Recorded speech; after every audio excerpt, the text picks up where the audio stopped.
రాష్ట్రంలోని పలు ప్రాంతాల్లో పెద్ద పులులు చిరుతల సంచారం భయాందోళనకు గురిచేస్తోంది. వన్యమృగాల నుంచి తమను రక్షించాలని స్థానికులు అటవీ అధికారులకు మొరపెట్టుకుంటున్నారు. ఘటనా స్థలాలను పరిశీలించిన ఫారెస్ట్ ఆఫీసర్లు చుట్టుపక్కల ప్రజలు జాగ్రత్తగా ఉండాలని కోరుతున్నారు. వన్యమృగాలను బంధించేందుకు చర్యలు చేపడతామని చెబుతున్నారు. మహబూబ్నగర్లో చిరుత సంచారం మళ్లీ కలకలం సృష్టించింది. టీడీగుట్ట ప్రాంతంలో ఉన్న ఉన్నత పాఠశాల ఎదురుగా ఉన్న దట్టమైన చెట్ల పొదల మధ్యలో బండరాయిపై నిన్న చిరుత కూర్చుంది.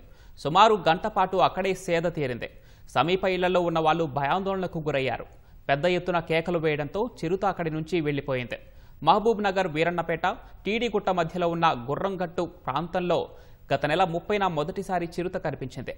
ఈ నెల 15న ఒకేసారి 2 చిరుతలు కనిపించడంతో స్థానికులు ఉలిక్కిపడ్డారు. చిరుతల్ని బంధించేందుకు బోనులు ఏర్పాటు చేసినా అవి చిక్కలేదు. గుర్రంగుట్ట చుట్టూ నివాసాలు ఉండటంతో స్థానికులు ఆందోళన చెందుతున్నారు.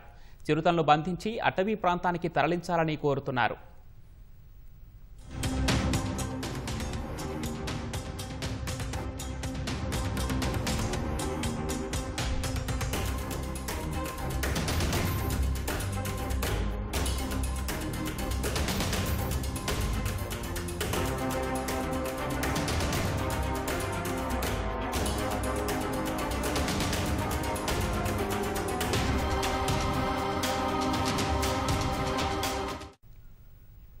కామారెడ్డి జిల్లా రామారెడ్డి మండలంలోని గోకుల్ తాండా అటవీ ప్రాంతంలో ఆవుపై పులి దాడి చేసిందని స్థానికులు అటవీ శాఖ అధికారులకు సమాచారం అందించారు. సమాచారం అందుకున్న ఫారెస్ట్ అధికారులు ఘటనా స్థలానికి చేరుకొని పరిస్థితిని సమీక్షించారు.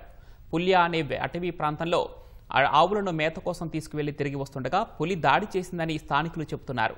ఆవుపై దాడి చేసింది పెద్ద పులినా లేదా చిరుత అనే అంశంపై దృష్టి పెట్టినట్లు అటవీ అధికారులు తెలిపారు.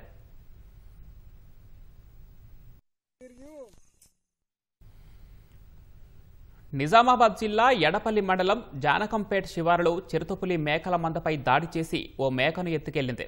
వెల్మల సందీప్ పశువుల పాకలోకి చొరబడి దాడి చేసింది. చిరుత దాడి చేస్తున్న దృశ్యాలు సీసీ కెమెరాల్లో నమోదయ్యాయి. అటవీ అధికారులు ఘటనా స్థలాన్ని పరిశీలించారు. గతంలోనూ ఇలాంటి ఘటనలు జరిగాయని, అప్పుడు ఎలాంటి చర్యలు తీసుకోలేదని స్థానికులు చెబుతున్నారు.